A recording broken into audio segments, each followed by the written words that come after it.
I'm the Wikimedian in residence, not the comedian in residence, but the Wikimedian. So it's a partnership with Wikimedia UK, who are a non-profit charitable organisation with offices all around the world, and they have a branch in the UK. But this charitable organisation supports Wikipedia, the free and open encyclopedia, and about a dozen other open knowledge projects.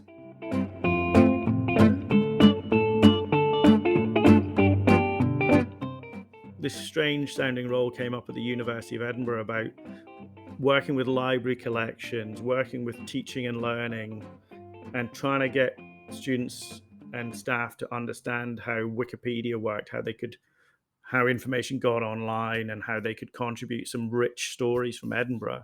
And as part of my interview, I talked about Gothic Edinburgh and trying to write about the dark heart of Edinburgh, about Robert Louis Stevenson's stories, about sort of the Gothic architecture, about Burke and Hare, and how we could improve that information online as well. So I think that sort of got me a bit of notice in the interview. But I think ultimately I was told it was because of my teaching background that they wanted me in the role, because what they felt was the Wikipedia skills could be picked up by anyone, but what they wanted was to be able to communicate them, to have those softer skills where you could train anyone and sort of impart the how and the why to someone else, and sort of reframe Wikipedia as a source to engage with rather than something to be scared of or abstain from.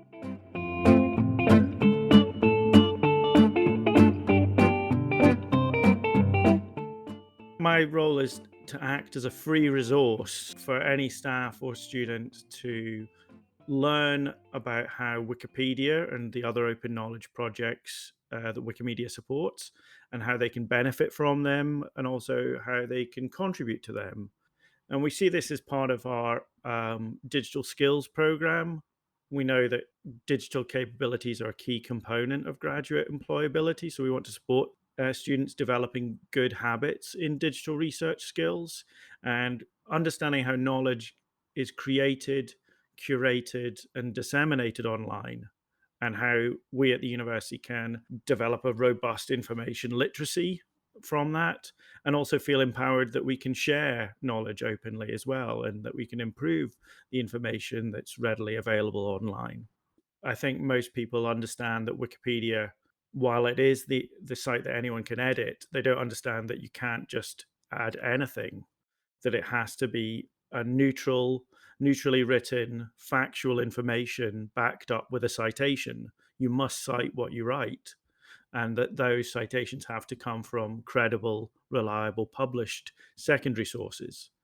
So there are checks and balances on Wikipedia, but we know that Wikipedia is an essential component of the knowledge infrastructure of how people access knowledge these days. That Google is a big part of people's lives, and search is the way we live now. People, when they're looking to understand a topic, they will use a search engine. Or while we don't know how Google's black box algorithm works, we do know that Wikipedia is preferentialized in that, and that it will appear in those top 5 hits more often than not.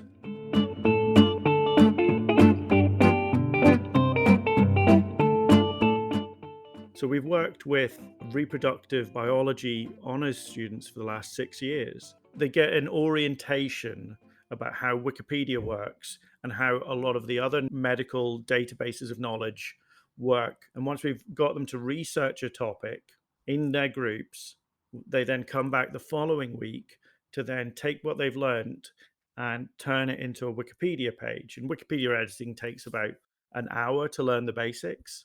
And they then produce this page on a reproductive biology topic that hasn't been online before, that is plugging a knowledge gap.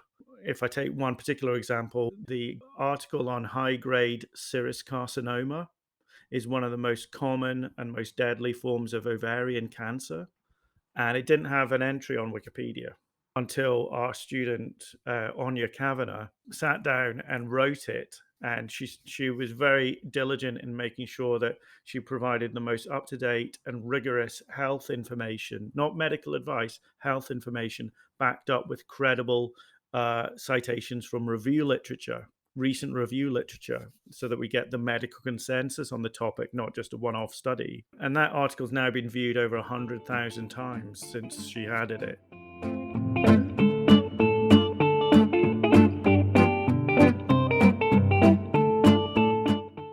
Increasing the visibility of role models online, I think, is a really important part of making someone feel that that particular skill set is something that they can and may want to pursue, because they see that there are some brilliant people doing brilliant work.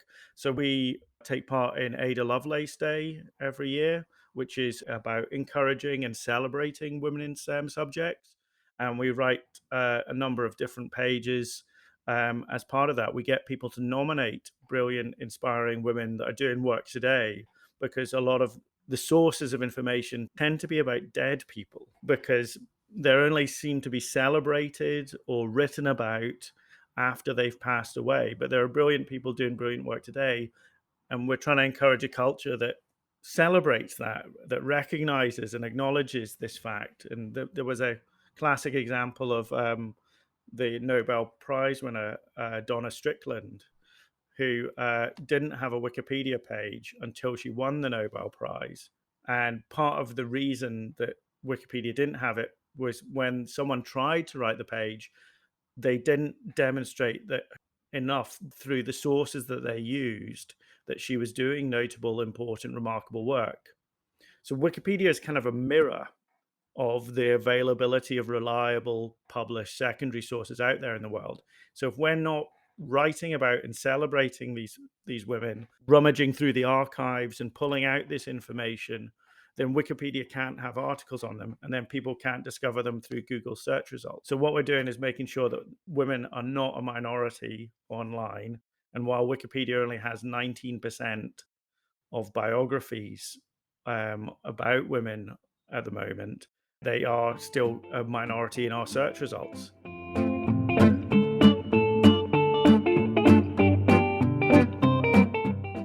There's loads of projects we've done about Gothic writers, feminist writers, artists, chemists, engineers, women engineers, accused witches in Scotland, the 19 women who petitioned the Chemistry Society in 1904 because they weren't allowed to be fellows of the Chemistry Society because of their gender.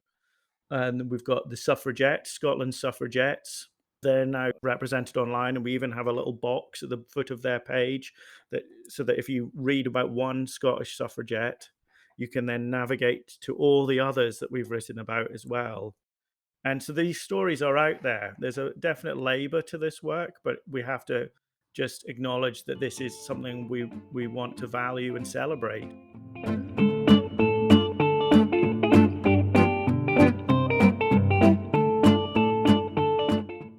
I think there is a sort of utopian dream in there that you want to build understanding. I think that's part of what Wikimedia is all about, trying to bring together the sum of all human knowledge and help create a world where you can have free and accessible information that builds understanding and helps inform the world and improve the world through improved, understanding of the topics that are really important to us. And I think, as the university moves to more open access models and looks to sort of, walk the walk as well as talk the talk about sharing knowledge openly and having a significant sustainable contribution to Scotland and the rest of the world, then this has to be part of that equation. Because how do people consume information? Well, it's through internet search engines quite a lot of the time, and we do need to support people in developing good habits.